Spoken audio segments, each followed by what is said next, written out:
cash no fame, cause I'm worth too many M's, you dig? Hey, what's going on, man? You ain't from the hood. Nah, you ain't get put on, you ain't from the hood. You ain't never got put on, you ain't from the hood. Niggas always claim to set blood, ain't from the hood. Hell nah. You ain't never got put on, you ain't from the hood. Oh, I live in the hood, ass nigga. Never got put on, always claiming the hood though. Oh, you fucking with the homegirl, but don't come to the hood with none of your damn homeboys. They don't get a pass. Had the little homies press they ass for your tattoos. Hey, your mama waking up to some bad news. The plug saying groove, I'm a dime. I was long in the race, skinny nigga with the braid. Took a 2-man fade, I'm really from the hood. I took a fucking break to get my money right, but I was banging on the plane in the meeting with Jermaine. They like, poet, oh you bang? They forgot where I came from. I was gang banging when it wasn't fun. Homie doing life right now, cause we don't play with guns. You ain't from the hood. Nah. You ain't get put on, you ain't from the hood. So, you ain't never got put on, you ain't from the hood. Niggas always claim to set blood, ain't from the hood. Hell nah. You ain't never got put on, you ain't from the hood. And that goes for these hoes too. Start fucking on niggas and throwing these niggas hood up. Ha, little dot dot. Heard you gave a homie head in the trap spot. Got a throwaway in the stash spot. Boy, you not real, like a Sasquatch. Boy, I'm so high, I'm seeing astronauts. Boy, I ball hard, I need a mascot. Oh, and Swahili, I'm a damu. My little cousin making paru. My nigga Uzi, he from Fire Deuce. Pad blows, I be hanging with some real whoops. Gang signs out the window when we drive coupes. Making money with some crips like it's 92. Banging on tracks, banging on tracks. Back in my days, it was banging on. You ain't from the hood. Nah, you ain't get put on, you ain't from the hood. So, you ain't never got put on, you ain't from the hood. Niggas always claim to set blood, ain't from the hood. Hell nah. You ain't never got put on, you ain't from the hood. Fuck Chris Brown, nigga. Pull up in the hood right now, nigga. Catch your fade, nigga. Fuck, nigga. Frogs. You ain't from the hood. You know how to put a little Donald Trump, Joe Biden debate up in there, Joe Biden and Donald Trump debate. You have entered another show of groundbreaking discovery, historian, comical, historical fact, video show, whatever the fuck you want to call it. That's what it is. That's what it is. Viewer discretion is advised. Disclaimer, I do not share the views or comments shared by none of the people that are on this video. The views in the comments are not mine. They belong on the video. That's for YouTube purposes only. YouTube is for educational purposes only, this video, right? Because I don't want nobody to say, oh, you are going against climate change. You a climate change hater. You a climophobic. You climophobic. You can't be climophobic. I don't even know if YouTube can pick that up because I ain't even know word. Climophobic ain't even no word. So YouTube, you can't even pick that up. You can't say I'm climophobic because that ain't even a word. I just made it up. Anyway, we gonna get into the history of cars because with all these damn geniuses in the world, with all these damn scientists in the world, why we ain't came up with no alternative to gas or oil, huh? Maybe we have, maybe we did. Because if we did, maybe them people is Jeffrey Epstein right now, huh? Why we ain't came up with no solution for the oil and the gas crisis and the energy crisis around the world? Maybe we have.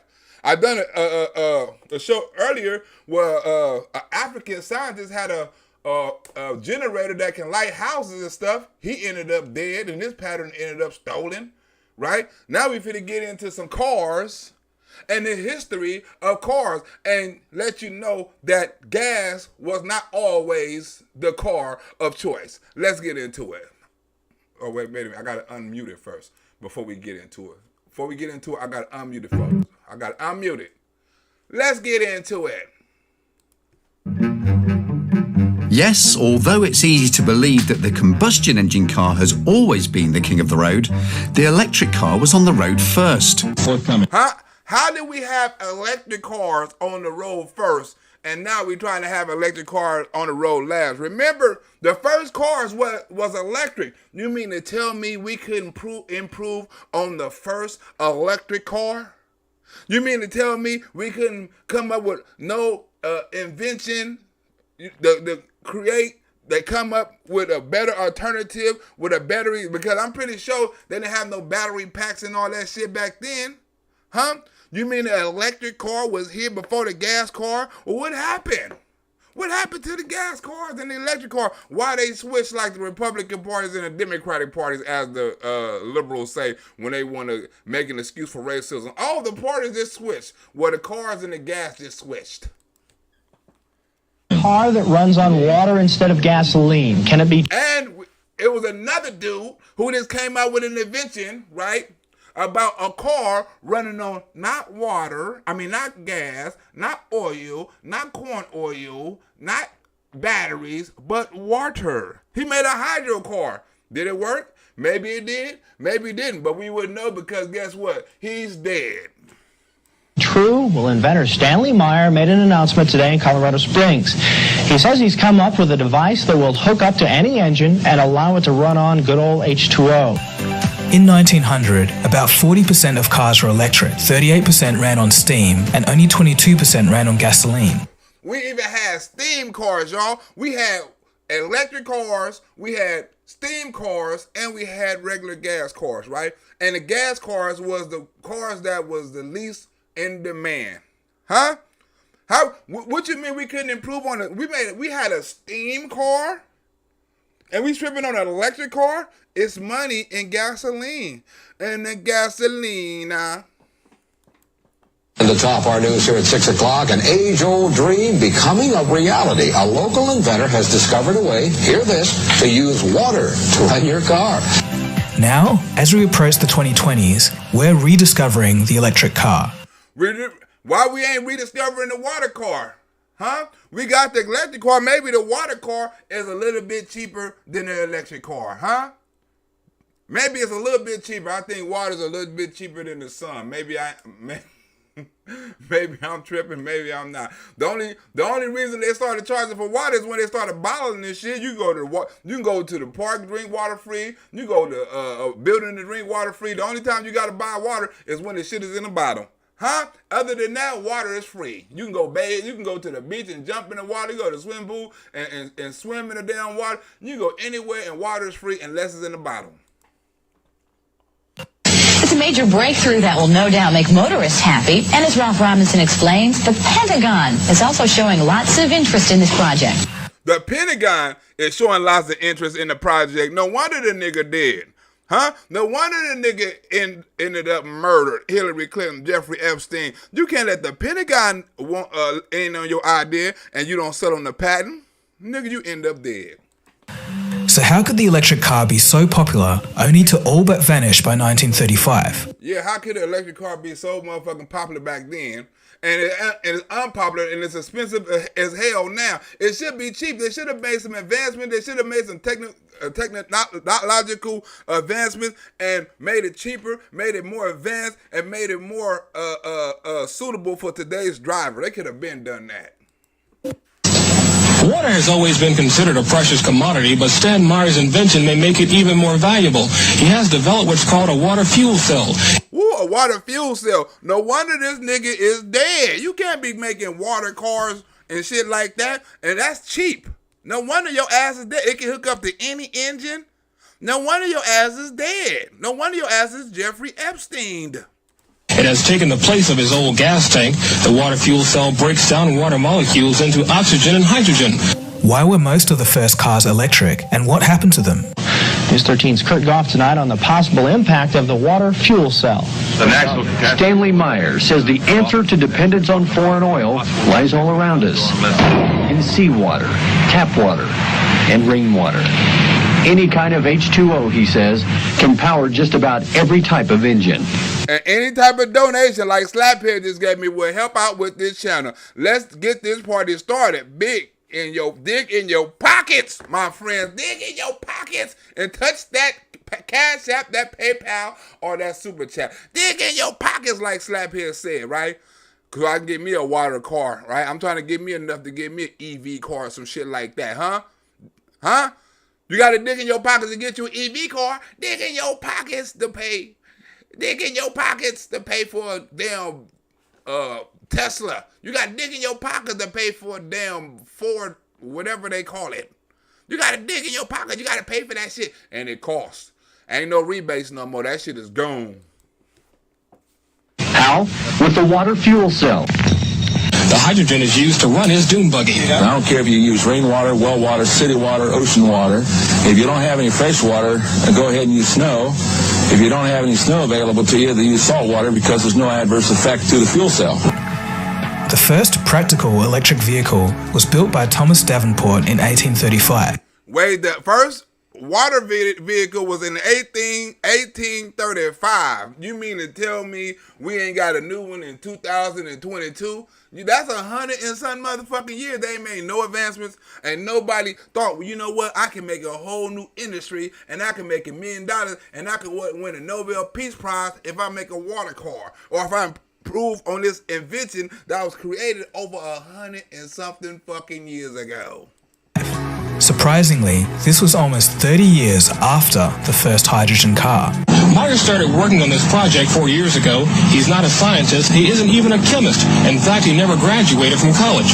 Myers was determined, he says, to design something to protect this country from oil embargoes. Woo! Thank you, Margie, for that donation. Margie, thank you. She dug in her pockets. She dug in her pockets like Slaphead say, thank you, Margie. She dug in her pockets.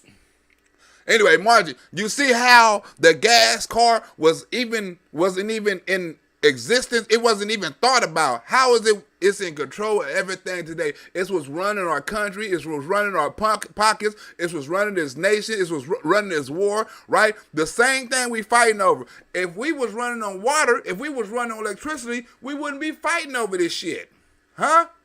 We wouldn't need to be closing Europe down and doing all this sending billions of dollars to Ukraine and shit like that. We wouldn't be worried about no inflation, no shit like that, because guess what? We wouldn't be paying nothing for oil or gas, right? If we use another a different type of energy, not like the solar panel energy, we had that free energy like that dude in Africa, we wouldn't be paying for energy.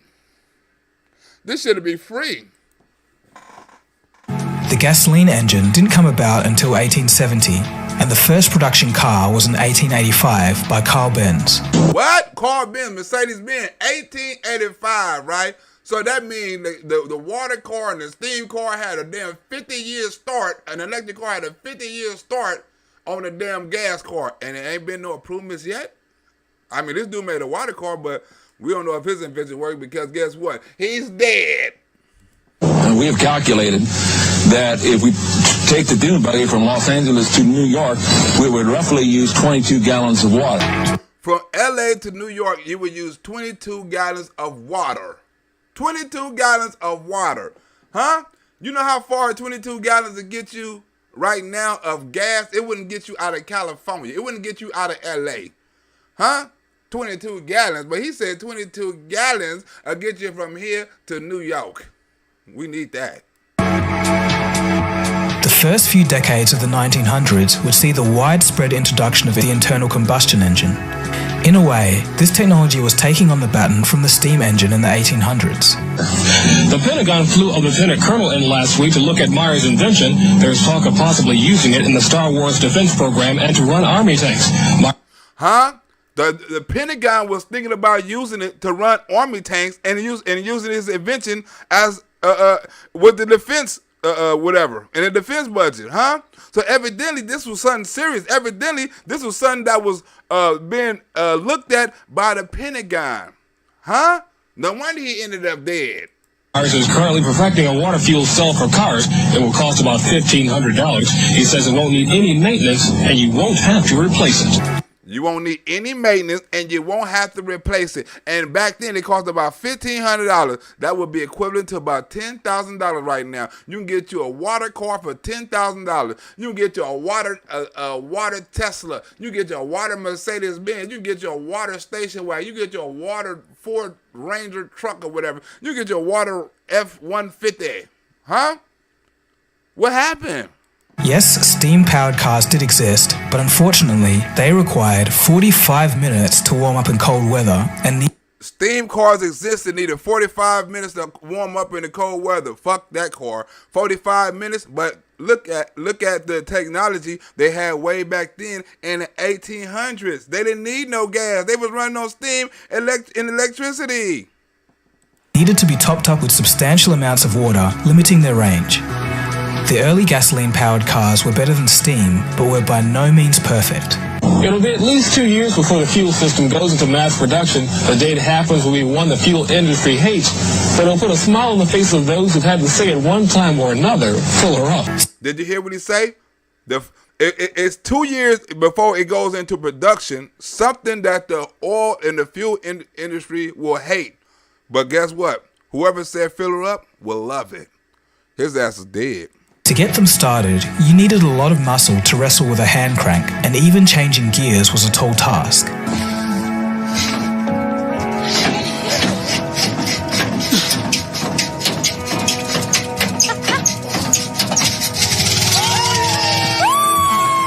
This wasn't to mention that they were noisy, often vibrated and shook, and emitted an offensive odor. An offensive odor. Who wants a car when you gotta go out? You gotta be buff as shit, you know what I'm saying, to start that car, right? You know, a woman can't start that car. She gotta be a damn lesbian stud or some shit like that. So you can easily get you some coochie. Then you're like, hey, excuse me, do you want me to start your car? Give me some pussy, or are you gonna be late for work? Huh? I know people was kind to people back then. Look, missus, you gonna have to give me some pussy, or you ain't gonna make it to work. I can start your car for you, but I gonna need a little something for this. Because this takes a lot, this requires a lot of work, a lot of, you ain't got no man or no shit like that, because his ass will be out here doing it. If I gonna crank your engine, I gonna crank them guts up too. Huh? It's 2 for 2. Huh? You don't get one without the other. Huh? You make a choice. I can start up right now, and we can be finished before this motherfucker warm up. It takes 45 minutes to warm up anyway. Huh? It only take me 5 minutes to do what I gotta do.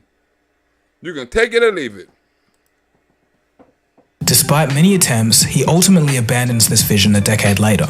The man who invented an engine that can run on water says he's been offered $1 billion in cash by oil-producing countries to sell his patent.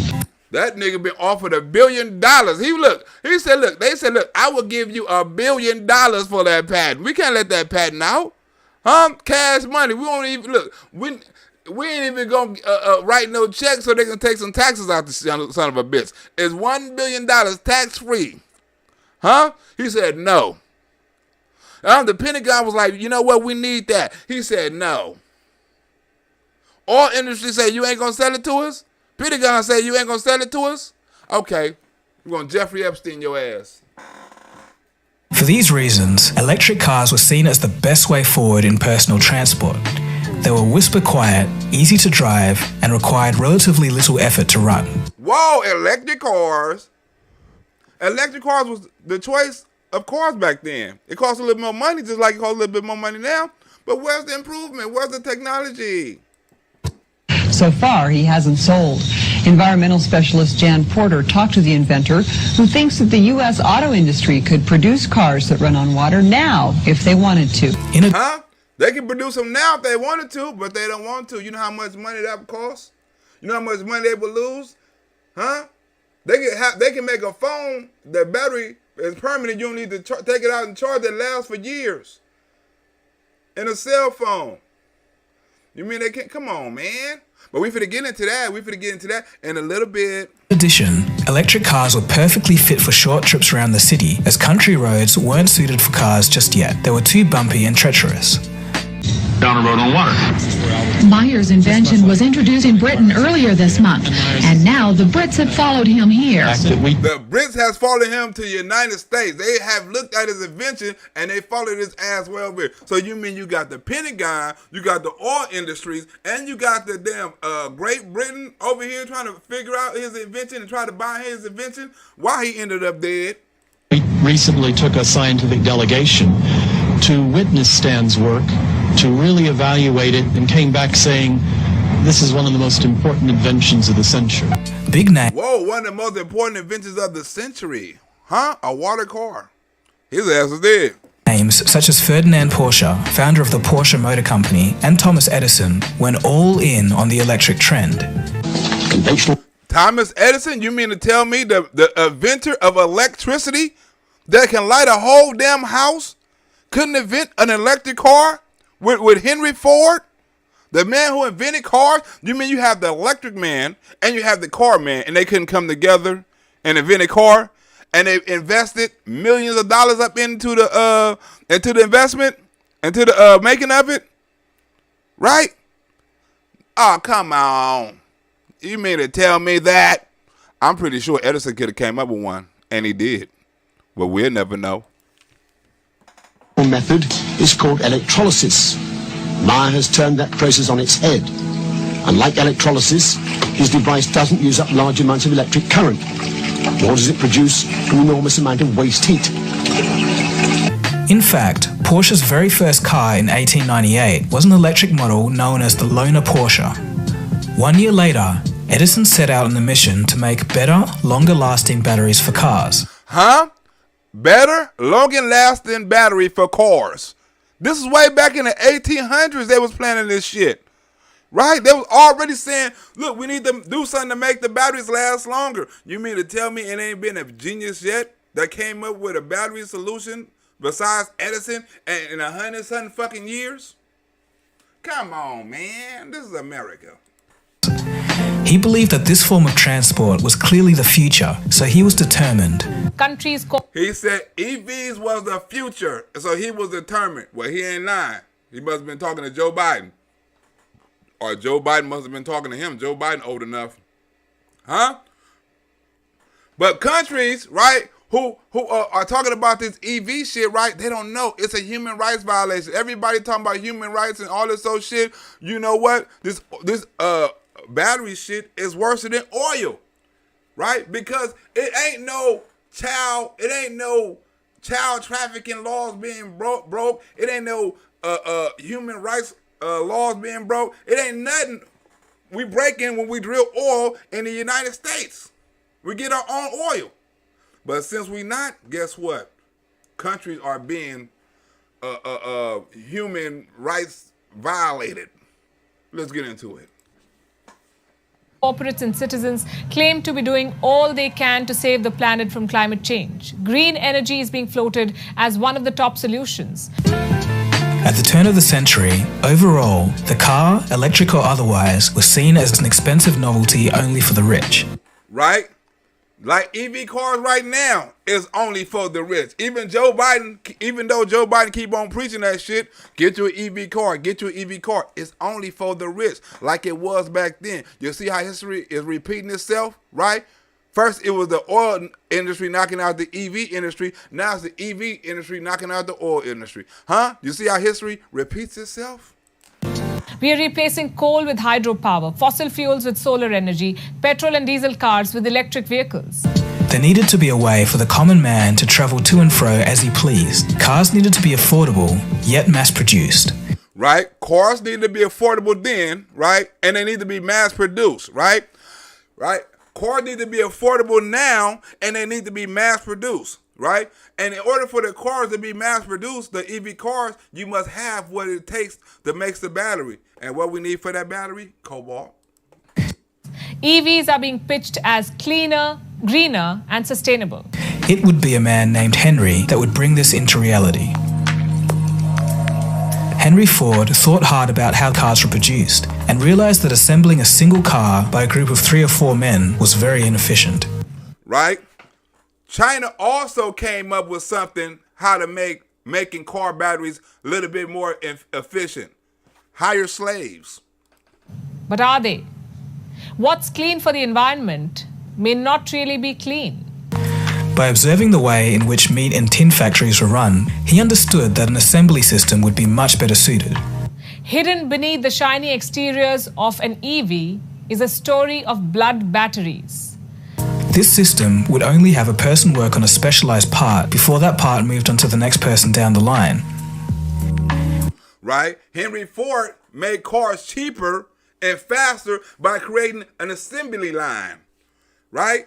Which mass-produced cars that that was gas cars, right? He mass-produced gas cars, and when you mass-produce something, you can make cars cheaper. So when he mass-produced the gas cars, they became cheaper, and the electric car became more expensive, right? And then guess what? Guess what the oil industry done? They put their money behind the oil industry, and that knocked out the EV industry. It wasn't no money in no EV no more. It wasn't that they couldn't invent it. It wasn't that they couldn't advance on it. It wasn't that they couldn't make a better battery. It's the oil industry offered them more money. With the idea of the assembly line, he revolutionized the car industry, allowing cars to be mass-produced for the first time. These cars drive human rights violations, extreme poverty, and child labor. Cobalt gives the battery stability and allows it to operate safely. It's a bluish-gray colored metal. It is found in the Earth's crust, or what we call crustal rocks. This brought the price down to an affordable level. By 1914, Ford was selling more cars than all the other car manufacturers combined. Cobalt? Huh? That's why you get the oil. Instead of oil now, guess what? It's cobalt. It has several uses, like in jet turbine generators, tool materials, pigments, and smartphone batteries. A Model T sold for about $260 or $6,400 today, while an electric Roadster sold for around $1,700 or $43,000 today. Huh? So look at the difference in the price of the car. Look at the difference. So hell yeah, people gonna get the Model T because you spending thousands less. $6,000, $43,000. You're gonna get the $6,000 car. You can't afford the $43,000 car. That's what it's like right now.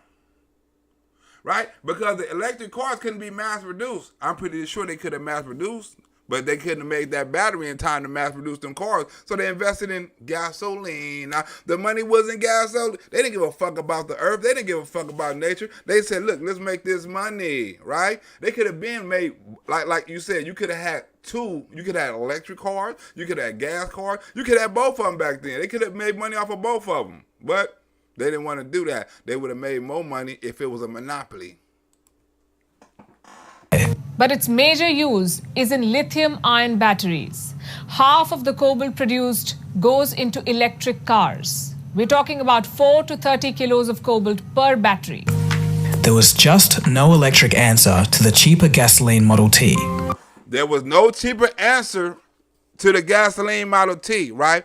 But now it's going to be a more expensive answer to the gasoline car, because gasoline cars for the be extinct, according to Joe Biden and the Democrats, right? We're going to be totally energy dominated. Or was there? This metal is found all over the world, like in Australia, Canada, China, Cuba, South Africa, the United States, the Philippines. But 70% of the total supply comes from one country, Congo. It was known that Henry Ford and Thomas Edison were very close friends. In fact, Ford used to work at Edison's lighting company when he created his first experimental car in 1896. His first experimental car. Henry Ford used to work for Thomas Edison. They was working together. You mean to tell me they couldn't come up with an electric car? Huh? Like he said, they couldn't have come up with one, or did they?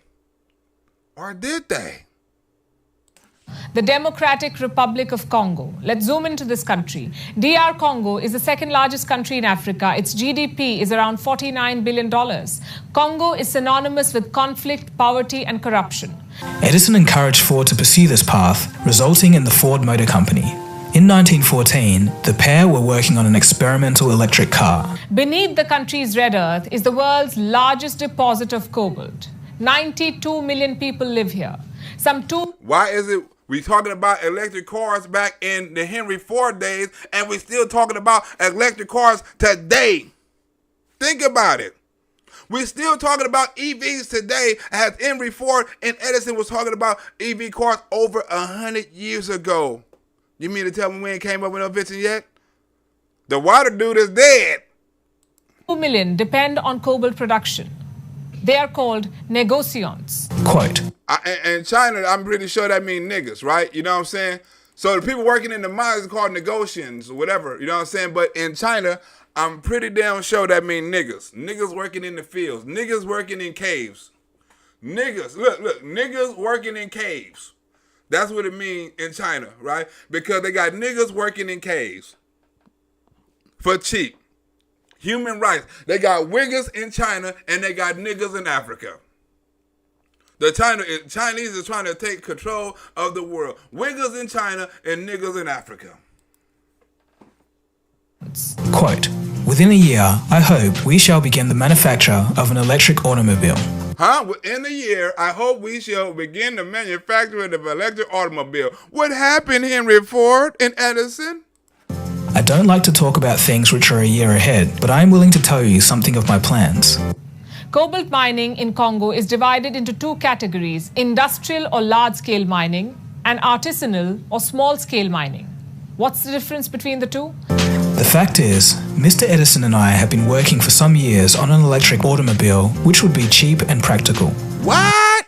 Huh? What? How is it that Edison and Ford were working on one years ago that would have been cheap and practical? Something that would have been a rival to the gas car that under Henry Ford was under mass production. Henry Ford was going to make gas cars and electric cars that were cheap and that you also can mass produce. So you would have had two forms of two forms of vehicles, electrical and gas. What happened? One of the most important of all, and it's often overlooked, the clean energy revolution embodied in renewable energy technology. Y'all forgot who became a multi-millionaire off of clean energy, right? Because remember, before it was global warming, it was global cooling, right? But you know who became multi-millionaire? You know who started this global warming shit? No other than your boy, Mr. Al Gore. Huh? Mr. Al Gore, the Democrat, Mr. Vice President to your boy Bill Clinton. He started this global warming shit. Is making our global energy system safer. Artisanal mines are unregulated. Labor laws do not apply here. Neither do safety protocols. These mines produce 20 to 30% of Congo's cobalt. Some 200,000 miners work in these mines. At least 40,000 of them are children, some as young as 6. Where the human rights at? 6 years old working in caves for batteries that Americans and Chinese and other people use across the world. They're dying.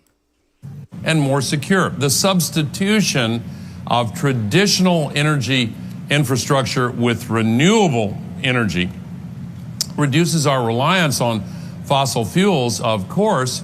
Cars have been built for experimental purposes, and we are satisfied now that the way is clear to success. The problem so far has been to build a storage battery, lightweight, which would operate for long distances without recharging. But this was years ago. Years ago. Look how long ago this was. They were talking about making a battery that lasts longer. But we often fail to remember that those fossil fuels, particularly oil, are increasingly dangerous to obtain and increasingly expensive. So is cobalt. So is cobalt to Congo, to Africans. These children flirt with death daily. They enter vertical tunnels. Most of them are too narrow for adults to enter. Inside, it's like a furnace. The children dig for cobalt under inhuman conditions. Sometimes they have shovels, but mostly they dig with their bare hands. They have no masks, no gloves, no work clothes, and sometimes just 20 minutes worth of oxygen. And no oxygen packs. Right? They digging for something that Thomas Edison and Ford had created years ago. But guess what? We'll never know because they was bought out. The oil industry offered them more money than the EV industry. Mr. Edison has been experimenting with such a battery for some time. And you don't think he created a battery? You don't think the man who created energy created a damn battery for a car? Or an electric car? But these young children go on for hours. After digging, they crush the rocks. They wash them and carry their finds to the market to find a buyer. How much do these children make? Sometimes as little as $1. Huh? $1 a day. They risking their life for $1 a day. While we worried about, oh, we need more batteries, we need more cars, we need more batteries, we need longer lasting batteries. Look what Congo, where 70% of the cobalt is, gotta go through to get these batteries. Look how much, right, one battery takes for a car to make. Look how you probably buy the battery for a couple of thousand, right? And they pay these kids a couple of dollars to get it, right? So your battery, it probably costs them to get all the stuff for your battery no less than $10, right? And they don't sold it and manufactured and sold it to your ass for $20,000. And there's no human rights violations going on here because it's Congo. Cobalt is a multi-billion-dollar industry. It is estimated to be worth $13.63 billion by 2027. But this money never reaches the child who is spotting and extracting the metal. I believe that ultimately, the electric motor will be universally used for trucking in all large cities, and that the electric automobile will be the family carriage of the future. Huh? The electric automobile will be the family carrier of the future. Edison was talking about this. Ford was talking about this back 100 years ago. Huh? Think about how crooked our government is. In poverty-stricken Congo, even $1 is worth risking one's life. Many die trying to make this money. ABC recently profiled a woman who lost her son to a mine-related accident. The boy was 13 years old. He told his mother he was going to the market to buy coal for her so that she could cook. Instead, the boy went to a cobalt mine to try and earn an extra buck for the house. The mine embankment collapsed. The 13-year-old never returned home. And his mother never got a proper burial. Huh? If you trying to make $1 a day and you got to do all of that to make $1 a day, you got to find it, you got to wash it, you got to do all that just to make $1 a day? Hopefully. A day. Imagine what you got to go through to make that $1. America ain't got no regulations on it. China ain't got no regulations on it. Africa ain't got no regulations on it. Kids dying. All trucking must come to electricity. I am convinced that it will not be long before all trucking in New York will be electric. Huh? They said what Joe Biden said 100 years ago. But the thing is, I believe them because they was inventing this shit. Joe Biden ain't inventing nothing. These were the inventors of electricity and cars and the damn assembly line. Huh? They had money to put behind the EV cars for the invention. But nobody had the money to keep up with the EV cars, you know what I'm saying? They're putting money behind it, but they had money to put behind the gas and the oil. Between 2014 and 2015, at least 80 artisanal miners died in Congo. In 2019, an accident killed 43 miners. According to one estimate, 2,000 illegal miners die in Congo every year. Many suffer permanent lung damage, skin infection, and life-changing injuries. Huh? But long as Africa, we don't give a fuck, right? You see how AOC and all of them, look, the kids over there got, in America got drinking dirty water and they got asthma. Well, these kids are dying. Where the human rights for these kids at? End quote. So the details of what happened next are pretty sketchy. Some people say that the experimental labs for the electric cars were burnt down in a fire. Some say the plans for the electric car was burned down in a fire. Huh? Who believed that? Who believed the electric car plans was burned down in a damn fire? Or others say that the oil industry got to Ford. Others say the oil industry got to Ford. Right? If the oil industry didn't get to Ford, right, you best believe that building got burned down. It's one or the other. But they couldn't let the EV car technology get out of there 100 years ago. And nobody advanced on it since then. Do you believe that? Do you believe the building was burned down? Or do you believe Ford sold out to the oil industry, which one you think was more profitable to Ford? To make the EV car or to sell out to the oil industry? Which one you think offered him more money? Right? Just like the energy industry got the money now, the oil industry had the money then. In 2019, some families from Congo filed a lawsuit. They named companies like Tesla, accused them of aiding and abetting in the death and injury of children.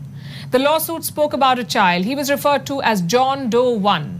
John was working as a human mule since the age of 9. He would carry bags after bags of cobalt just for $0.75 a day. One day, John fell into a tunnel. Fellow workers dragged him out of it. But they left John alone on the ground. When the child's parents found out about the accident, they rushed to the mining site. It was too late.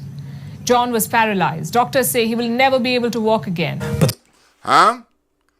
Where's the child work laws at, huh? These kids are dying, paralyzed, permanent cancer, skin disease, lung disease. The most likely explanation is that the batteries that Ford wanted to use weren't capable of powering an electric car. Why do children work in these high-risk mines? Because of poverty and the hope to get out of it. Families in Congo are betting big on cobalt. It's like their crypto. Their chance to make it big. Whatever the reason, eventually the project fell apart after $1.4 million of investment, around $34 million today. Huh? Like $34 million invested, and they let the plan go. You know what? The building burned down. We ain't gonna even work on it no more. Huh?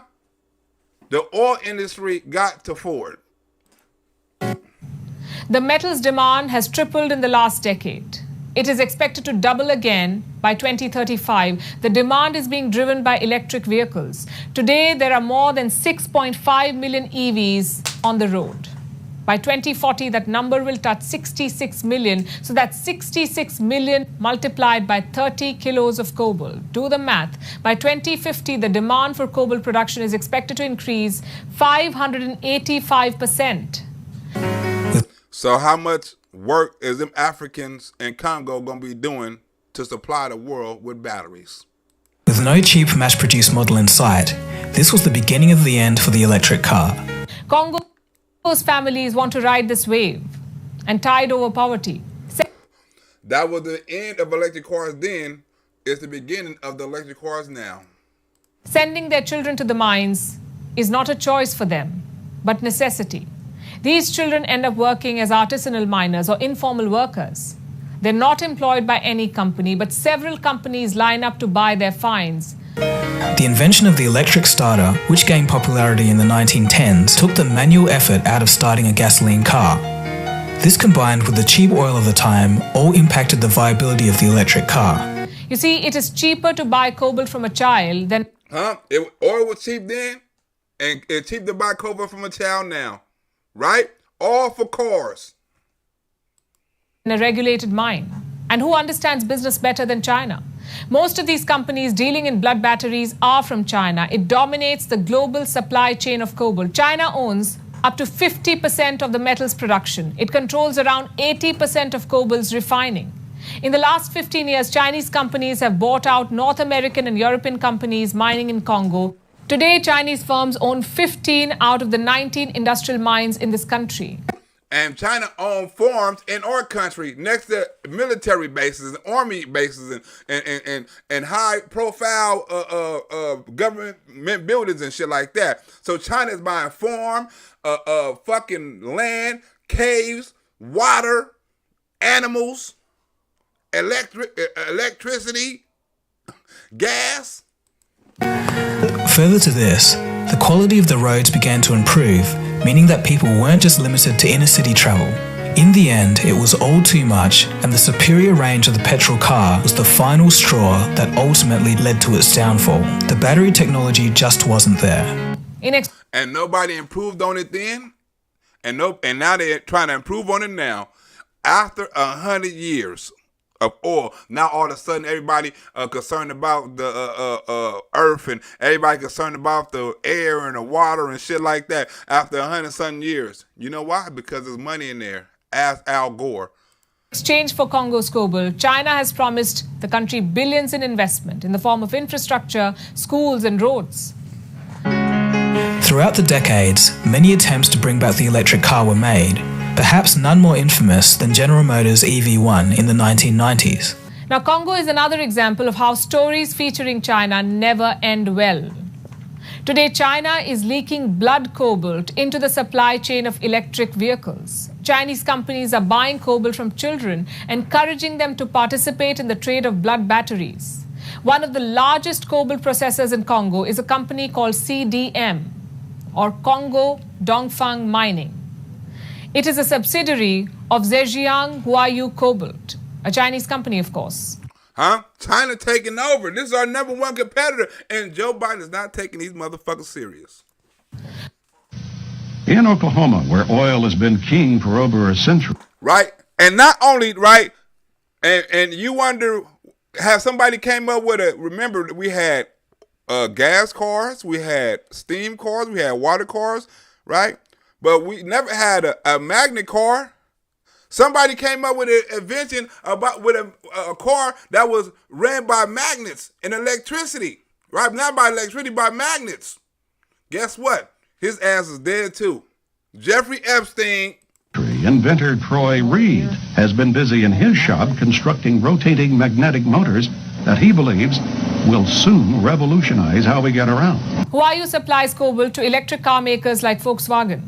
40% of Huayu's cobalt comes from Congo. In 2016, the Chinese company was called out by an NGO. It was branded a benefactor of child labor. Huayu pledged to clean up its act. But did anything change on the ground? Hell no, it hasn't. Hell no, it hasn't. It's still child labor laws being broken in Africa. Reports raise serious doubts. This is one part of the story.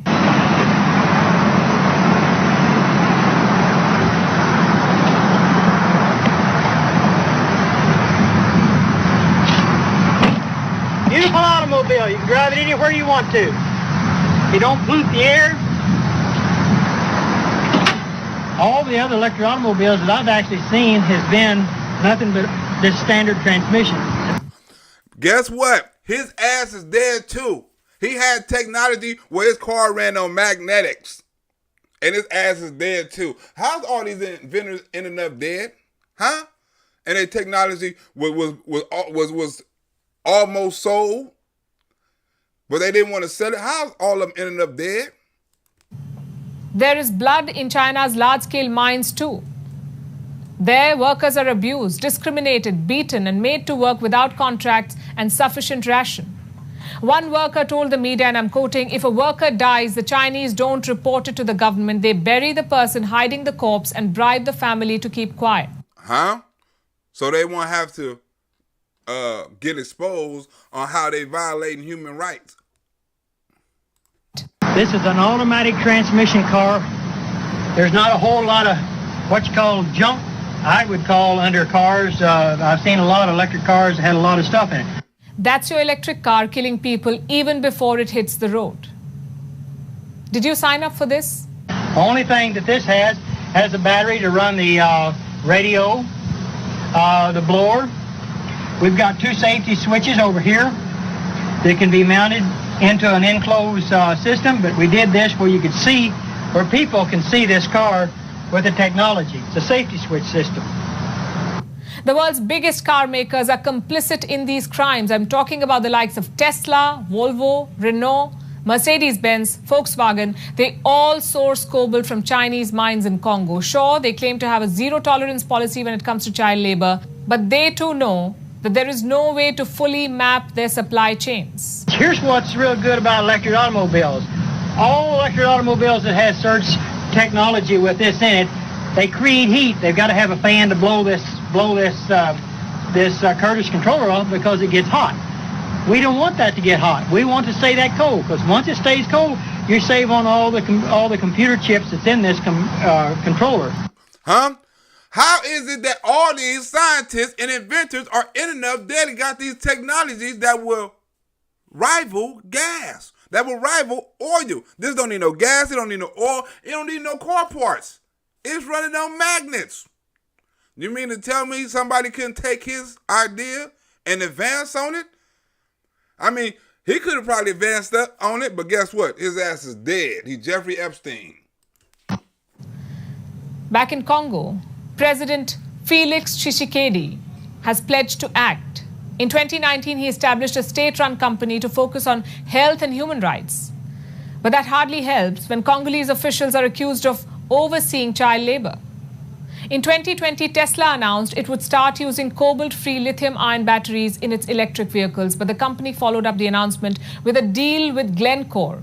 It's a cobalt mining company, and this deal was for 6,000 tons of cobalt a year. Well, I guess Tesla lied like a son of a bitch. We ain't gonna help. We ain't gonna support child labor, but we gonna pay some other motherfuckers who support them. 1,000 tons a year. Doesn't add up, does it? So that means you can go farther, longer, and you'll have no problems. Much like the claim of electric cars being clean, these cars run on dirty energy, on blood batteries. And this is not climate solution. This is human rights abuse. And the two cannot coexist. Climate solution is not supposed to be at the expense of human lives. Long story short, electric vehicles have miles to go before they can claim to be clean. It does. But his didn't have no miles to go. His was already clean. His and the water dude, who was both Jeffrey Epstein, they both inventions was clean. Huh? Why did they die? All you do is to take and put it in gear, and the motor sounds like a little sports car. Wait, you know who likes sports cars? Do you know who likes sports cars and burning gas? You know who said, you know what? I wasn't fit to run for president because I like to drive so motherfucking much. I like to burn gas, so I wasn't going to run for president, huh? Who said that? I still have my 67 Corvette. It's a quarter horse, man. That's all it is, a quarter horse. But that new Stingray, yo. It's more than a quarter horse. We're going to provide tax incentives and point-of-sale rebates to help all American families afford clean vehicles of the future. All American families. All American families. Not just some, not most, but all of them. We're going to be able to afford them. They must be going to make them for $1,200 or some shit like that, because that's all some people paying for cars in L.A. Huh? But you can't do it. But Joe Biden said, I want to drive this right here because I love burning gas. I'm a Corvette king. Joe Biden, the Corvette king. His love for the fast cars. Vice President expressed his love for the fast cars. You know, by the way, you guys, everyone wants to know whether or not I'm going to run for president. There's a lot of reasons to run for president, but there's one overwhelming reason not to run for president. I'd like to get that Z06 with 0 to 60 in 3.4 seconds. And the technology is here. It's going to be here. It's going to go. It's going to work beautiful for the whole world. Huh? Not if your ass is dead. For mankind.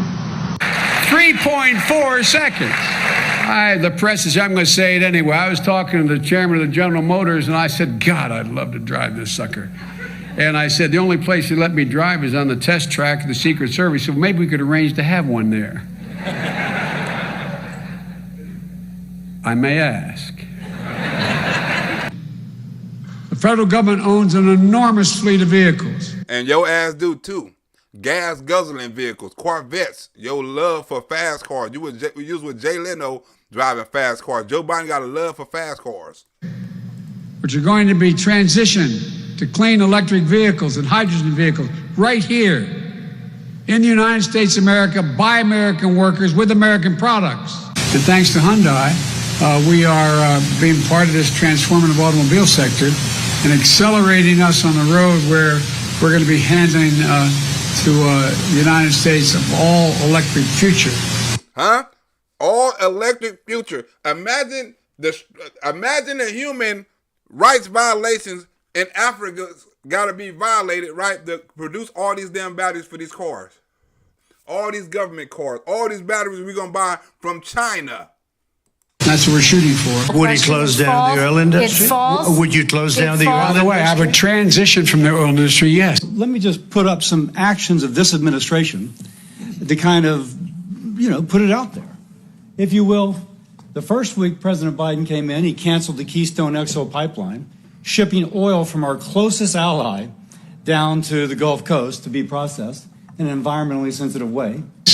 Oh, I would that's transition. a big statement. It is a big statement. Halted all new oil and gas leasing, killed the 5-year offshore leasing program. Frankly, your administration is populated with people who hate fossil fuel. That's because I would stop. Why would you do that? Because the oil industry pollutes. Invalidated Gulf Lease Sale 257, did not appeal, pressured financial markets into abandoning financing for fossil fuel projects. I could keep going. And Joe Biden said he was going to have a war on the fossil fuel industry, right? What did that look like? That looked like a fucking war on the fossil fuel industry, and he told you in the debate. He told you. Y'all didn't believe him? The price hike didn't start when Joe Biden was voted president. It started in the damn debate when he said he gonna kill the fossil fuels. We finna, you know what? Oil finna go up because he already said it. He already said no more fracking, no more subsidies. Why the fuck is they finna drill more oil? Why the fuck is they gonna sign more leases? Why the fuck is they gonna sign more contracts? When you say it's gonna be a war on the industry. Significantly. I see. Here's the deal. But That's you a can't big do statement. that. Well, if you let me finish the statement, because it has to be replaced by renewable energy. Now, I got 10 up there. I could probably have 20. So and when I hear, oh, no, we're doing everything possible, but what am I going to believe? My lying eyes? Over time. And I'd stop giving to the oil industry, I'd stop giving them federal subsidies. In calendar year 2020, there were about 615 million barrels of oil produced in the Gulf of Mexico. In calendar year 21, there were 628 million barrels. And Mr. Boudreaux, when you say that you couldn't go to lease sales because you had to clean up all the uncertainty that had been created by the previous administration. Always the previous administration. We always got to clean up something from the previous administration, right? You done fucked up the previous administration work. You done fucked up the previous administration border, right? You done fucked up the relationships with the police. You done fucked up the gas. You done fucked up the food. You done fucked up the laws. You done fucked up the judges. You done fucked up the crime. You done fucked up the criminals. You done fucked up the witnesses. You done fucked up the world. You done fucked up Ukraine. You done fucked up foreign relationships. You done fucked up, you done fucked up so much of the previous administration. I can keep on going. I got more than 10. Along the Atlantic, along Florida, etc. We're talking about Gulf Coast lease sales, not the Eastern Gulf, about the Central and Western Gulf. I have a letter here from the governors. It includes the governor of Alaska, but the governors of Mississippi, Louisiana, Alabama, and Texas. They want those lease sales. There is no mess to clean up there because it employs tens of thousands of Americans. Right? And without them leases, guess what? It unemploys tens of thousands of Americans. Joe Biden said he gonna take their jobs and lock their ass up. Why in the hell they gonna put some money into that? So production, far from blocking production, we've seen production both onshore and offshore increase on public lands during this administration. Mr. Boudreaux, can I just respond to that? Because it's a motherfucking lie. That's a lie. You didn't pick up no oil production. They always say, you know what, oil production picked up during COVID, after COVID. No, it's a lie. He won't give federal subsidies to the gas. To solar and wind. Yeah. Why are we giving it to oil industry? We actually do give it to solar and wind. That's being a little disingenuous, and it's kind of typical of this conversation. There was a huge decrease when COVID hit. And so you're factoring in those lowest months when COVID hit, boom, and production fell all over. And now you're saying, but the next year we did better. And that's maybe the biggest statement in terms of business. That's the biggest statement. Okay. Because basically what he's saying is he is going to destroy the oil industry. But we had an artificial low. If you want to look at month to month, in January of 2020, there was 1,988,000 barrels of oil produced per month in the Gulf. And then now, at least February, the latest numbers I have, is 1,615,000. Now that takes out that kind of COVID lull, and it just looks at kind of, okay, economy back, what's happening. Mine seems a more accurate analysis. Yeah, because when COVID, when the Trump thing was, I didn't want to say, I didn't mean to say that. I'm gonna let but when the lockdown was down, it wasn't that much gas being used, so production didn't need to be high to meet the demand, right? But now you saying we producing more oil. All we doing is getting back to regular. You can produce more, but you're not producing more, right, than the need for, right? All you're doing is producing the oil that we had pre-COVID, right? Because it dropped during COVID and only picked back up to the regular pace after COVID. But it was a higher demand after COVID. That's why the gas is high right now. So whenever Joe Biden say, oh, we picked up you picked it up because you had to, because it was a dip in gas, you know what I'm saying? And all the gas companies was losing money during that dip. They lost billions of dollars. Right? So now you saying we producing more oil? No, you just back to pre-pandemic levels. Right? If you producing 10 billion before before the thing, right? And then when the thing hit, you're producing 8 million. Then after the thing go off, you go back to 10 billion. Say, oh yeah, we producing more oil than yes, you are. But it's back to regular. Now, if you were saying, oh, we pumping 12 million, now that'd be something different. We could say, okay, you are pumping more. But now we pumping 10 million. Back to pre-pandemic fucking demand and production. That's not no more. Will you remember that, Texas? Will you remember that, Pennsylvania, Oklahoma? This is intentional. He knows that the American people are struggling. 36 states now have gas over $4. We have people in Texas driving to Mexico to get cheaper gas, and he does not care. He takes everything out of context, but the point is, look, we have to move toward a net zero emissions. He does not care. Families are really hurting with the gas prices on top of inflation. A lot of families right now are looking at $2,000 extra in just gas. Look at the warnings that Donald Trump gave you. Look at the warnings that Joe Biden gave you. He don't give a fuck about fossil fuels. He don't give a fuck about gas. He's been telling you this since the debate. You didn't believe him? The first place to do that by the year 2035 is in energy production, by 2050 totally. For the year. This is untenable for average, hardworking Americans. All right. Is he going to get China to do it? No, we're finished with this. Is he going to get China to do it? Look, what I can say is there is no stop in Joe Biden when it comes to climate action. Question. We have to move on to There's no stop to Joe Biden when it comes to the climate action. You hear that? No stop. Right? It's before gas, it's before your groceries, right? It's before inflation, it's before the border, it's before your protection, right? It's before everything. He non-stop on climate. That's more important than anything. I'm going to rejoin Paris Accord and make China abide by what they agreed to. That's been the case since day one of this administration. When I walk through the doors, it's been the case every single day as we've moved out to accelerate clean energy and electric vehicles. President Biden sounding the alarm on climate change, unveiling measures to deal with what he called an existential threat. It's an existential threat. Right? None of these niggas in the street killing these people is an existential threat. Right? None of these people robbing these people is an existential threat. Right? The border is not an existential threat.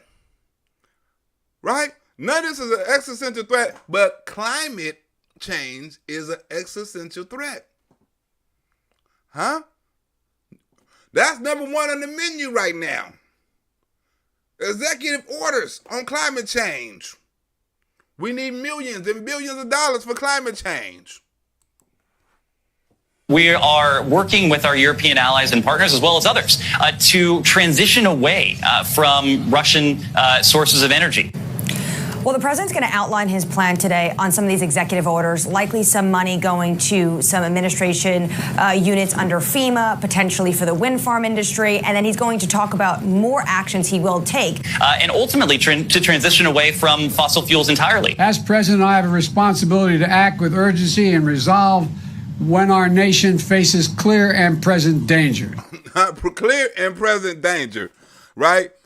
Now, it got a couple of degrees hotter, right? Now all of a sudden it's a climate change and we're facing danger, and he got to sign an executive order to take care of the country and sign more windmills and give more money to whoever subsidies we need to give it to, right? But now it's a national emergency. The border not. He acted on the sun quicker than he acted on the border. Soon as it got hot, right? He said, oh, you know what? It's a national emergency. Soon as it got hot. It's been a national emergency at the border for damn near 2 years. He ain't said no national emergency, nothing. People are dying. Police officers dying. People getting shot. People getting killed. People dying in trucks. 49 people just died in the truck. Officer just died. Drowned. Babies dying at the border. Police getting shot at. But it's not a national emergency like climate change. It's not. None of that shit affects us like climate change. New York mayor and Washington, D.C. mayor say it's too many immigrants in our damn country, in our damn cities. Huh? But climate change is number one. It's an existential threat, and he must act. And to continue this transition to renewable, to sources of energy that will see to it that neither the United States nor any country around the world is held hostage to a country like Russia who can close the spigot. So the only way we can do an emergency, right, an executive order on emergency, right, because we got to stop using fossil fuels, is going to be an executive order to stop fossil fuels, right? That's executive order because we can't be giving no money to Russia. We can drill our own, but we're going to stop fossil fuels, right? And we're going to put executive order on fossil fuels because we don't want to help out Russia. What kind of fucking sense do that make? Whenever they so choose. But we should note something the administration is weighing right now, but do not plan to come out with today, is creating this emergency declaration. That would give them wide scope to really tackle climate change in terms of propelling clean energy construction and even stopping fossil fuel issues. Huh? You can do all that with executive order, stopping fossil fuel issues, because that's the real problem, right? So when he signed this executive order for climate change, he's going after fossil fuels. Use. And that's what climate change is about. It is literally, not figuratively, a clear and present danger. The issue the administration has and the White House is weighing is this really comes down to the delicate dance of politics. If they were to go ahead with that, it potentially could alienate Senator Joe Manchin, who last week, of course, blocked these climate change provisions and tax hikes. Look, the president is... And tax hikes. Good looking out, Manchin, for blocking climate change tax hikes. Good looking out. You saved our ass again, Manchin, from the Democrats. Now scrambling to figure out exactly what he can do on his own after Joe Manchin, a member of his own party, killed the president's climate change agenda in the Senate. And while the president will say that he is still hoping that Congress can get something done in this area, that is highly unlikely. In fact, the president says he hasn't even talked to Senator Manchin. But good. Don't talk to his ass Manchin. You don't need to talk to Joe Biden so he can try to con your ass into a Green Deal, New Deal, or a climate change deal. This nigga trying to, look, climate change, how much money is the Democrats spending? Damn. They want to spend more money. You know, it's an existential threat. We need a couple of billion more dollars from the Congress. But so far, he's announced just modest steps aimed mostly at helping Americans who are facing this extreme heat rather than addressing the root causes of climate change. The president announcing $2.3 billion in new funding and steps to boost the offshore wind industry. We're gonna boost the offshore wind industry, whatever the fuck that means. I don't know what the fuck that means, but give them $2.3 billion for that. And give them some more money, you know what I'm saying, so people can get free air conditionings, right? That's also in the plan, right? He's going to give it so low-income people, right, can get free air conditionings, right? Because it's racist and it's unequal, right? And we need to put equity in it. And only the rich right now is getting AC and can cool off, and that shouldn't be, right? So they finna put some kind of plan in so they can get the poor people air conditionings. But none of this would significantly reduce the fossil fuel emissions that are drastically warming our planet. And activists are demanding that the president do more. But today the president wants to make clear that he thinks climate change is an existential threat, and you can expect more executive orders from the president. Huh? More executive orders from the president, right, for climate change. Right? You think, right, as oil, and look, you think, he said, Joe Biden said, I'm doing everything I can to cure the price at the pump. You think if you sign an executive order to stop the drilling of fossil fuel, right, that's going to help us with the price at the pump? Huh? You think more executive orders against the oil and energy industry, right, is going to help us with the price at the pump? And with inflation? And with feeding our kids and getting our kids back and forth to school and getting our ass back and forth to work? How's that going to work? Oh, we forgot about, hey, and if you like this video, I forgot, you know what I'm saying, you can donate. You can donate to Cash App, PayPal, or anything like that, or you can just drop a super chat. We're getting deep into this video, you know what I'm saying? But if you enjoy this video, you can also leave a donation so we can keep these videos going. Right? But you see how Joe Biden gonna do an executive order on the oil industry, right? Now, he has so far stopped short of declaring a national emergency. That could unlock additional federal funding and could allow the president to halt federal oil drilling. But the president has strongly hinted that he could still take this step. Huh? He want to stop federal oil drilling. That's the next executive order because it's for climate change. He's doing exactly what these liberals want him to do. He's doing exactly what his handlers want him to do. Put an executive order on fossil fuels and say we're doing it for climate change. You know, the president remains committed. Addressing the climate crisis is one of the 4 pillars that he came in, he ran on as president, and he will continue to fight for. No one has anticipated that this year we'd be in a position, or even next year, that we're not going to use any more oil or gas, that we're not going to be engaged in any fossil fuels. We're going to stop subsidizing those fossil fuels. We're going to make significant changes. And it just makes the argument that we should move more rapidly to renewable energy. Huh? How can you move more rapidly if you make fossil fuels damn near extinct by not offering any federal drilling on any federal land? Not only say we ain't gonna give you no leases, say we ain't gonna drill at all because right now climate change is an existential threat and he got to protect the world. The wind and solar and other means of energy. One of the reasons that this was so troubling to him is because he is so committed to that objective as president. But the idea that we're going to end and somehow, but it does on the surface, I admit to you. We're going to COP to deal with renewable energy, and I'm saying, why are you guys cutting off oil and raising the price just to make it look harder for us? You're anti-fossil fuels, aren't you? Right? Ain't you anti-fossil fuels, aren't you?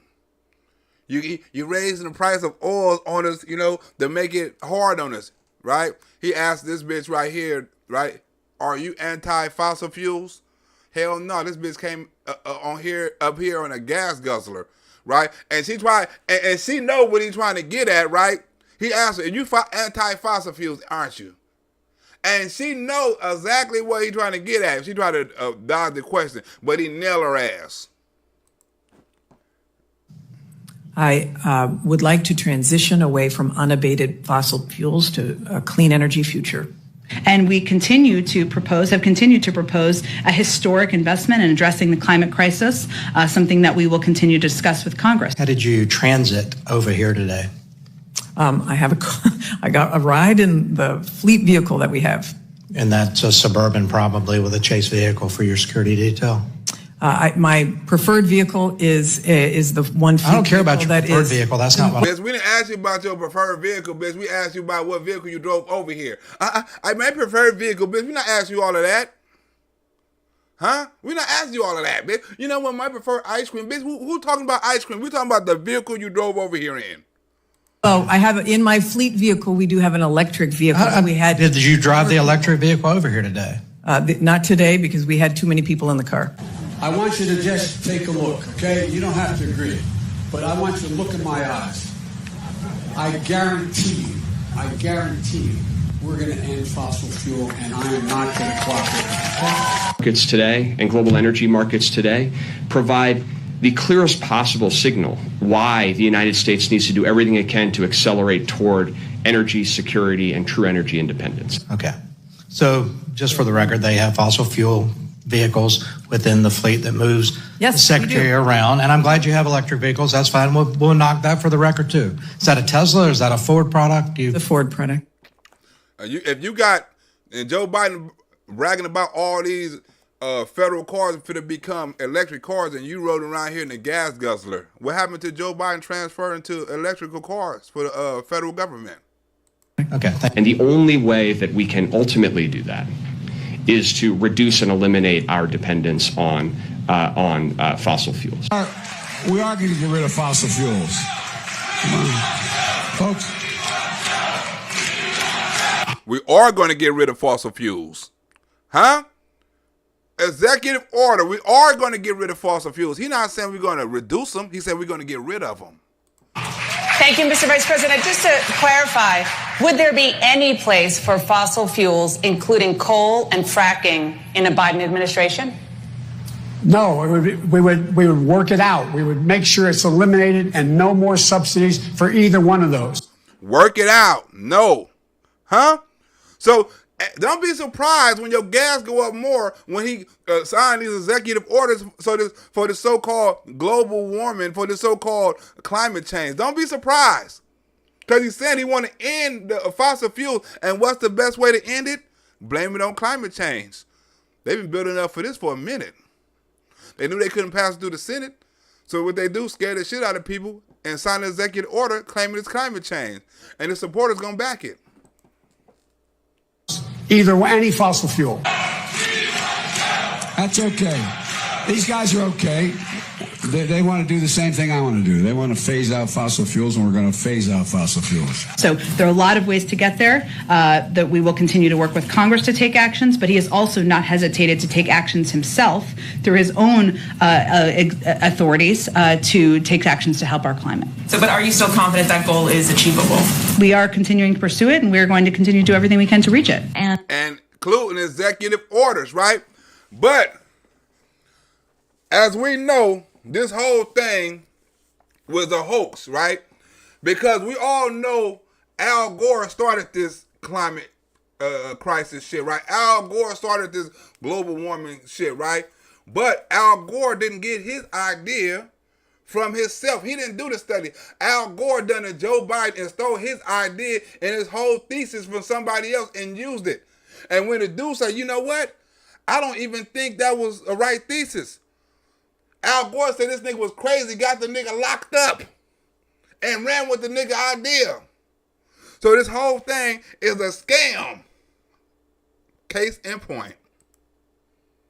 And John Coleman, as many of our viewers know, advocates there is no significant man-made global warming. That's right. His research on the impact that Roger Revelle's research had on Al Gore provides some startling insight. Well, Revelle was a powerful man, a noteworthy person, a scientist, a significant force in San Diego in the 1950s. And there's no doubt that he is largely responsible for the high status of the Scripps Institute of Oceanography in its field. That nigga was smart. Highly. He got an award named after him, right? He's so decorated, he got an award named after him, a Nobel Peace Prize. And for locating the University of California, San Diego, UCSD, in La Jolla. While serving as director of Scripps, Revell and one of his researchers wrote the first modern scientific paper that linked carbon dioxide released in the air from the burning of fossil fuels and the greenhouse effect and the warming of temperatures. Well, this triggered an avalanche of research that eventually became the impetus behind the United Nations Intergovernmental Panel on Climate Change and the entire global warming movement. Huh? So Revell made up the whole climate change and the climate global movement, whatever, with his research, right? He invented it, right? He done the research. He actually thought he was doing the right research, right? That's what scientists do. What scientists do, right? Sometimes scientists got to fail in order to know the truth. Science is based on failures, right? Science is based on being wrong. Right? You have to be wrong in order to be right. So how many times scientists got to fail in order to get this shit right? So the whole climate thing was actually a research, right? But then he started doing some more research and he said, wait a minute, maybe it's not what it's all what it seemed to be. But Al Gore said, this nigga crazy. In the 1960s, Revell moved to Harvard to establish a Center for Population Studies. This is where Professor Revell encountered student Albert Gore. Vice President Al Gore is taking on President Obama on global warming. He involved Gore and his classmates in the tabulating of data from a carbon dioxide study. Gore was so impressed, he wrote about it in his 1992 book, Earth in the Balance. In an essay in the magazine Rolling Stone, Gore says that President Obama has yet to make the case for bold action on climate change. Right? And let's say, who was vice president then? Joe Biden, right? So if Joe Biden was vice president and they wasn't doing shit about climate change then, why are they doing shit about climate change now? Huh? Al Gore was getting on the ass. You not doing nothing about climate change. You've been in the White House over 2 years and you ain't done shit about climate change. How? Joe Biden was vice president. Why he wasn't talking up for climate change then? Why the Biden and the Barack Obama administration wasn't talking up for climate change then? Because there wasn't no money involved. Al Gore's making all the money then. That became the story for the movie An Inconvenient Truth, the Oscar, and the Nobel Peace Prize. And some people say $100 million all came from that. He won an Oscar. Al Gore, from making this movie based on another nigga ideology, he won an Oscar, a Nobel Peace Prize, and made over $100 million. Huh? Al Gore created this shit. Listen, he won a Nobel Peace Prize, an Oscar, and made over $100 million. Now he's over now he made, and this was back then, now he's made over $300 with the global warming. Huh? $300 million off of global fucking warming. And has made little progress since the Bush administration. There is no doubt Roger Revell had a major impact on Vice President Gore's life. But there's a twist. In 1988, Roger Revell was having second thoughts about whether carbon dioxide was a significant greenhouse gas. Al Gore never did. Al Gore ran with it. He never had second thoughts because he was making too much money. Right? The same thing. This right here, look, Al Gore had black hair. He was a little skinnier. This was 15 years ago on TED. This right here was 15 years ago when Al Gore was telling people how to become more green energy efficient and shit like that. Before Barack Obama, before Barack Obama, he was talking this old green energy shit. I want to focus on what many of you have said you would like me to elaborate on. What can you do about the climate crisis? He wrote letters to 2 congressmen about it. And in 1991, he co-authored a report for the new science magazine Cosmos, in which he expressed his strong doubts about global warming. Right? And this is who Al Gore got his idea from global warming about, right? Remember back in the days with Al Gore 15 years ago when he first started talking about global warming? He said in 15 years the ice is going to melt. In 15 years the sun is going to be beating the shit out of people. In 15 years this is going to happen. In 15 years that's going to happen. That was Al Gore saying that shit 15 years ago. What happened, Al? What happened? Complete environmental chaos. That's what former Vice President Al Gore predicted back in his movie in 2006. It didn't happen. There he said back in 2009, 75% chance Arctic ice gone within the next 7 years. 8 years later, Arctic's still here. What can you do? Reduce emissions in your home. Most of these expenditures are also profitable. Insulation, better design, buy green electricity where you can. Huh? Green electricity. The Green New Deal was started by Al Gore. People thinking it was a Bernie Sanders. Hell no, it wasn't Bernie Sanders. Bernie Sanders didn't do shit. It was Al Gore. Wasn't no damn Bernie Sanders. The Green New Deal ain't no damn Bernie Sanders. It's Al Gore's. And refused to debate global warming. Right? He refused to debate global warming, right? He don't want, it's his, he the expert on it. He made millions of dollars on it. He won an Oscar and a Nobel Peace Prize for it, but he refused to debate it. Why? Because he can't debate it. He won't debate it. He won't let nobody contradict anything he says because they will find out he's wrong. And plus, the person he got his whole ideology from said, hey, I was wrong about the whole thing. But Al Gore ran with it. Won a Nobel Peace Prize. Ha! Huh? Bernie Sanders ain't never won no motherfucking Nobel Peace Prize for no Green New Deal. Huh? He ain't never won no award for climate change. He ain't never won no Oscar for no damn climate change. Al Gore did. Huh? Bernie Sanders ain't made no $300 million off no motherfucking climate change. Al Gore did. He continues to refuse to debate. Many offers of thousands of dollars have been made for debate. He refuses. So look. Huh? He refuses because he know he's wrong. Huh? Everything Al Gore predict 15 years ago, 20 years ago about global warming is fucking wrong. Look, there's so many of these catastrophic predictions in climate conversation, and it's very easy to make them. You get a lot of attention. Today, Gore sequestered the media at this event, and he set forth rules: no questions, no interviews. No questions or no interviews. I don't want no questions on climate, and I ain't going to do no interviews on climate. I'm just going to do speeches on climate, because in the speech, I can't be questioned or I can't be interviewed. I mentioned automobiles. Buy a hybrid. Use light rail. Huh? Buy a hybrid. This is 15 years ago. Huh? Look at Al Gore. He was slim. 15 years ago, buy hybrid. What Joe Biden saying right now? Buy EV, hybrid EV. Both of them the same thing, huh? Al Gore started this climate shit. And this is motherfucking things he get. They think AOC and Bernie Sanders started this shit? Huh?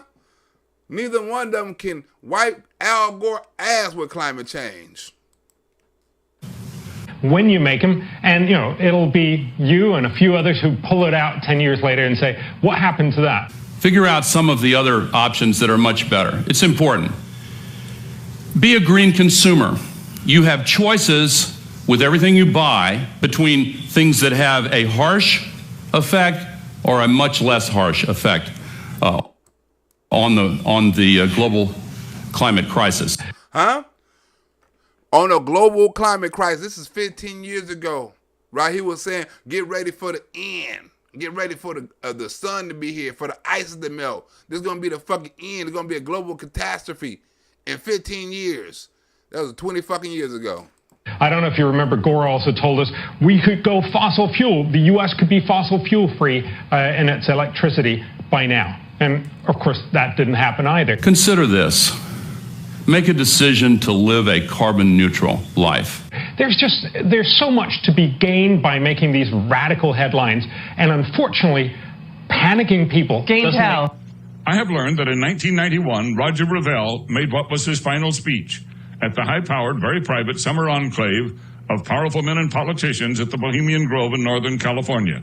There he apologized for his research for sending so many people in the wrong direction on global warming. Huh? I apologize. The person who Al Gore mimicked his whole pattern and ideology of climate change after, apologize for being wrong. What scientists do. Apologize for leading people the wrong way. Apologizing for his research. Huh? Why is the Democrats running on the same research right now? Job number one is to stop using the sky as an open sewer for all of this man-made global warming pollution. And that's what's making the weather crazy and dangerous, leading to all of the consequences that are on the TV news almost every night now. And he worried about the political fallout from the UN IPCC and Al Gore. What gain for you get a lot of attention? Huh? He worried about the political fallout between whoever the fuck and Al Gore. Right? Because remember, Democrats were killing motherfuckers back then too. He was worried. Why would you be worried about the political fallout for telling the truth? Because Al Gore's already making money on it? Everybody said, oh my God. You go on the speaking circuit. You go, well, yeah. but also you get a lot of attention for global warming. And obviously Al Gore wants us to do something about global warming. He says Mother Nature is now making the most effective argument for climate action, and he's encouraged by the rapid growth of solar and wind power, and people buying electric vehicles in record numbers. The problem is when you get panicky, you end up making bad decisions, and that's what we have. You know, the whole conversation on global warming has been one long series of panicky decisions that haven't done very much for climate, but has cost a lot of money. But the planet is still rapidly warming as we continue to pump near record amounts of pollution into the sky, leading scientists to declare a code red for humanity. A code red for humanity. How long they have been doing the code red? Ought to go over every single time they said the earth was going to fucking end. Since the beginning of time, right? They're talking about Jesus was going to come down and the earth was going to end. The devil was going to come and the earth was going to end. And the war was going to come and the earth was going to end. All times Y2K was going to come and the earth was going to end. Right? They've been predicting the war was going to end for years now. Oh, the such and such calendar say the war was going to end. Oh, the Aztec is a Mayan calendar say the war going to end. Oh, the Aztec Mayans in scientific say this date the war going to end. How many times they say the war going to end? And it's still motherfucking clicking. The world is going to end when it fucking ends. EPA Chief Scott Pruitt said today climate change is real. I mean, John McCain has said that. You know, Republican Dick Cheney said that. There's all this progress being made. Two rhinos. Ha! What would you say them for? Two rhinos. But is it enough? A realist will tell you, look, we've done some damage. Some of it, regrettably, is not recoverable. But we go from where we are. A man named Don Michael Schmedman, who lives in the San Francisco area, was there that day, and he remembers the Revelle speech very well. He has told me about it in some detail. A price on denial. What would be a sort of just response to Republicans and others who deny the threat of climate change? They was talking about climate change deniers 5 years ago. This interview was from 5 years ago. This interview was from 8 years ago. Right, because he was, my bad, 5 years ago, because they were still, didn't know Donald Trump was going to become president, right? And they still talking about climate deniers. He just got in trouble just now for saying climate deniers. This bitch on here is saying climate deniers. Climate deniers. You know, the climate deniers are really in some ways similar to all of those almost 400 law enforcement officers in Uvalde, Texas, who were waiting outside an unlocked door. Climate deniers is worse than the police that let the kids die because you letting kids die. That's what Al Gore is saying. He comparing the two. How fucking disrespectful is that to compare something like that to climate change? And saying you are the same person. You are no better, right? You are, if you deny climate change, you are no better than the police that let all them kids die. Huh? That's what Al Gore is saying about you. If you're watching this video and you deny climate change, you are worser than the police who let the fucking kids die.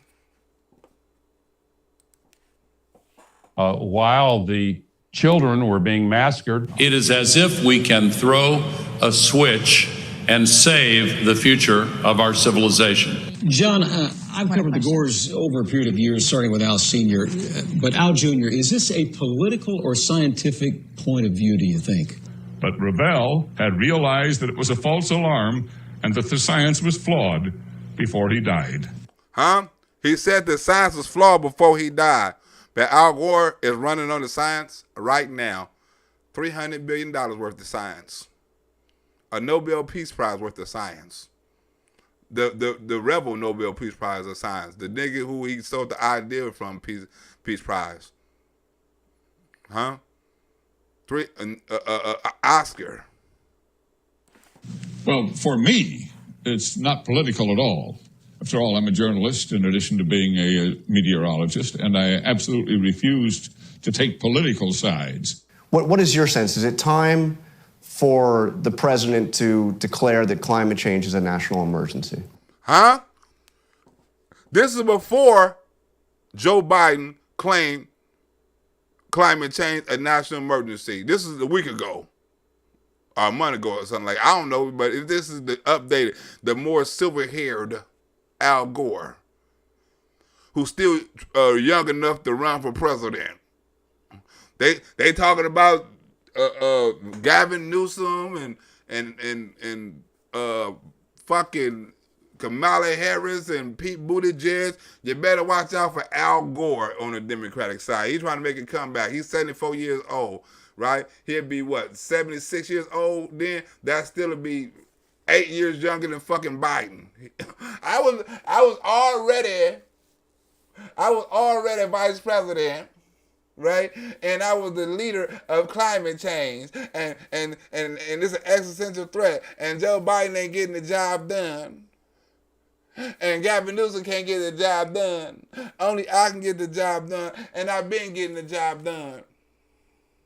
I was around with Clinton. We had the best this and the best that and the best this and the best that. And I should be your nomination. Right? I was almost president. I got 52 million votes. I'm pretty sure I got some vote supporters out there. Vote for me. Y'all forget about that. Not Hillary. Vote for me. Mr. Gore served honorably as vice president. He got 52 million votes for president, and I can't criticize that. Yeah. But the science behind global warming scare, it is clearly wrong, and it needs fixed. And so I work day and night trying to fix it. Well, Mother Nature has already declared it a global emergency, and I'll leave it to others to parse the pros and cons of what an emergency declaration would lead to, but there are other things he can do right now. The EPA can take action to further limit emissions from power plants and from tailpipes, and the Supreme Court decision did not take all their power away. You hear what he's saying? He making all kind of climate. Oh, he can do something. He ain't got to do nothing. He's using all this something. Al Gore is coming back for the presidency too. Don't forget about Al Gore, y'all. I'm the first person to say it here first, right? You're going to see Al Gore face, especially with climate change. He making a comeback. This is his shit. This is his genre.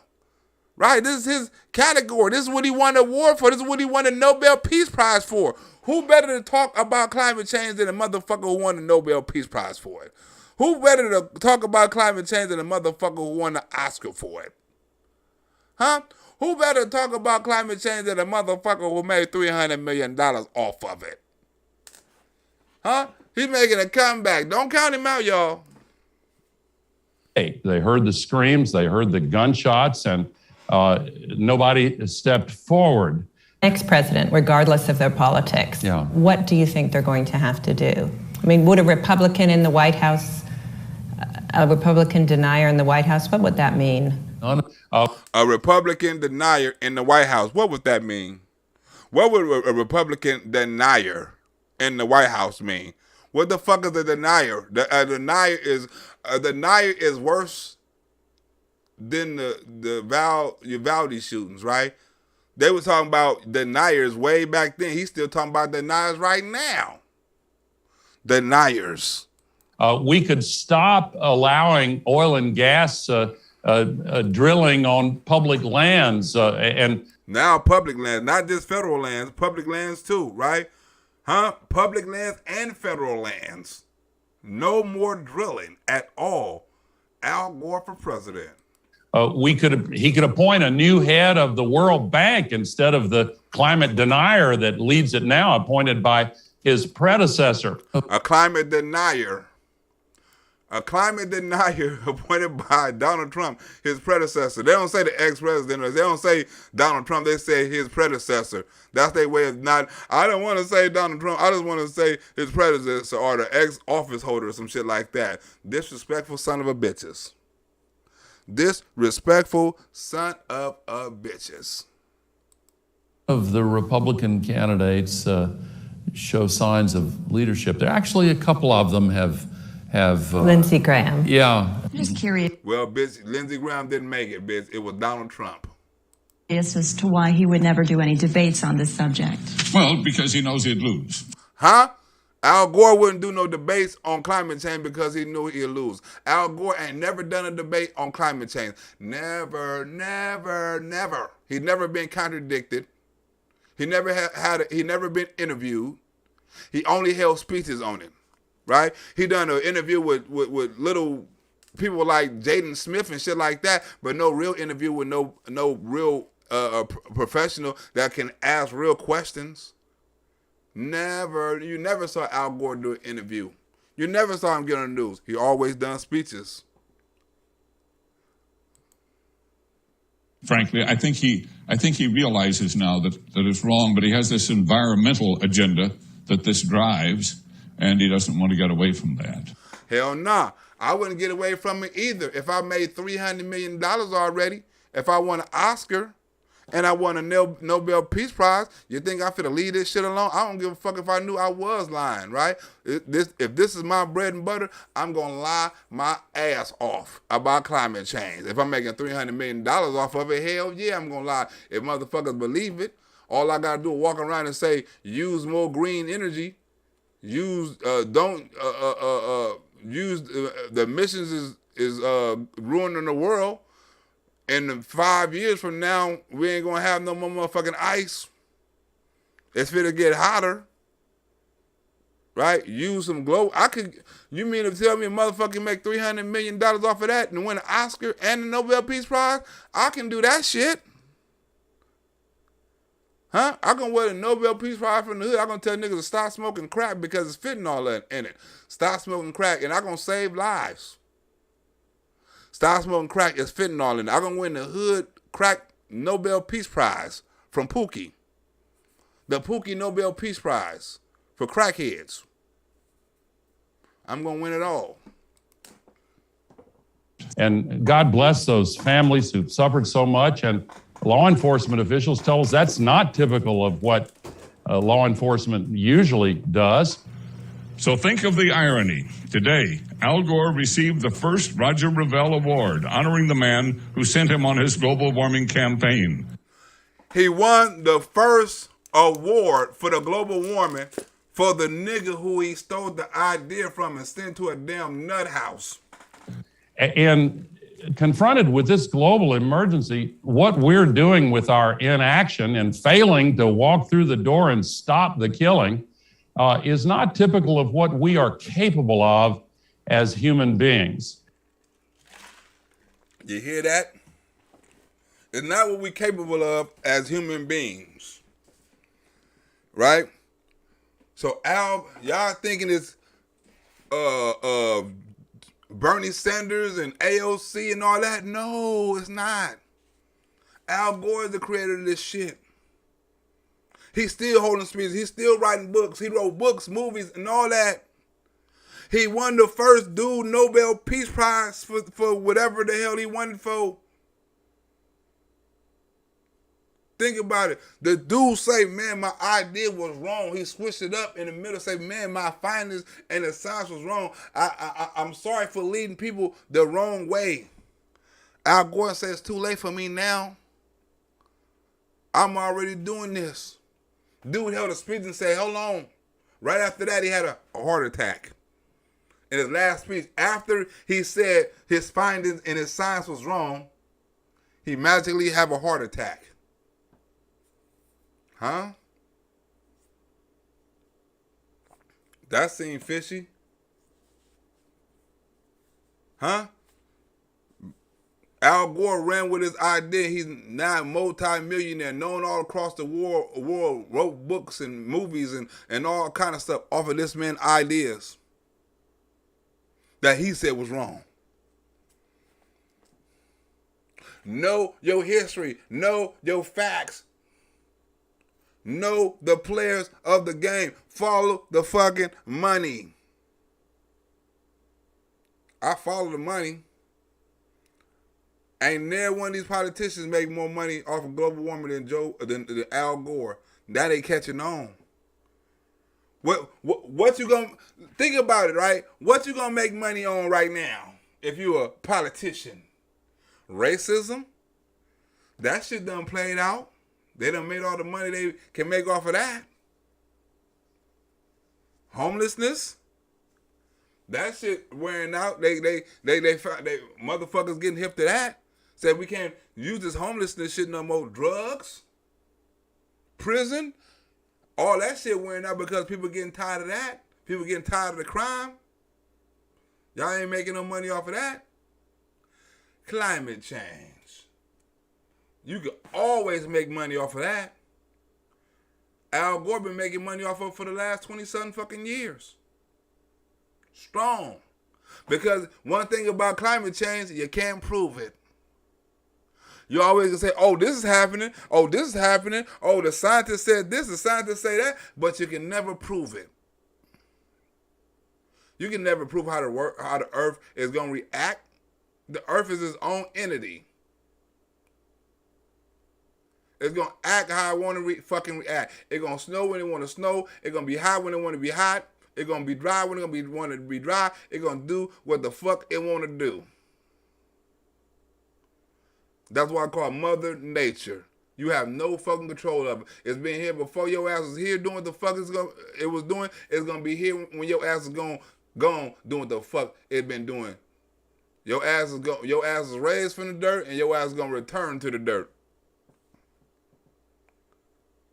Can't destroy this damn big ass rock. We're doing too much. No, this country is, you're going to use this country exactly what it's supposed to be used for. That's what it was created for. One day, this motherfucking humanity is going to be wiped off the face of the earth just like the dinosaurs or some shit like that. And who knows, maybe robots is the next humanity. Who the fuck knows? Who in the fuck knows? They're already making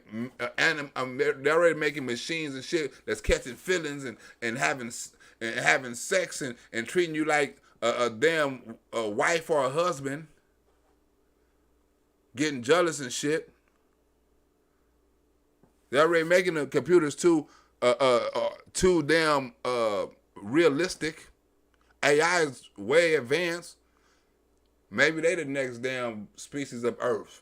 Maybe when Vladimir Putin China try to blow some shit up, maybe that's going to be the next species of Earth. We don't know. They say it probably end just like it ended with the dinosaurs and shit going up in the air and some shit coming down that's raining down fire. Like a nuclear fucking weapon. New York already has it. If a nuclear weapon drop, stay in your fucking house until you get a warning. If you got a bomb shelter, go down there and don't never come up. Either you can die in your bomb shelter, you can come up and die from this radiation. Huh? Because I don't give a fuck how long they tell you to go stay in your damn basement. You ain't got enough food, you ain't got enough ration, you ain't got enough air, you ain't got enough oxygen, you ain't got enough nothing to stay in no damn basement until all the damn radiation clear up from a nuclear blast. Nigga, please. Your house ain't even equipped to keep the radiation out of your damn house if it was a nuclear blast. It'll seep in some type of way. Unless you equip, believe me, the rich got bomb shelters underground. They ain't worried about shit. Ain't no bomb radiation going through that motherfucker. And you can't afford $5 million, so your ass is dead. They can stay down there till the radiation clear up. Your ass can't. You ain't got enough water. You ain't got enough shit. But that was the end of the show. You know what I'm saying? I gotta go because I gotta get ready for the next show. I want to thank y'all for coming. And if you like this video, I will be putting up my Cash App and my PayPal. Go ahead and drop a donation because this channel run on donations. It take time to make these videos. And I'm out this bitch. And I'll see y'all on the next time. Thank y'all for the donations.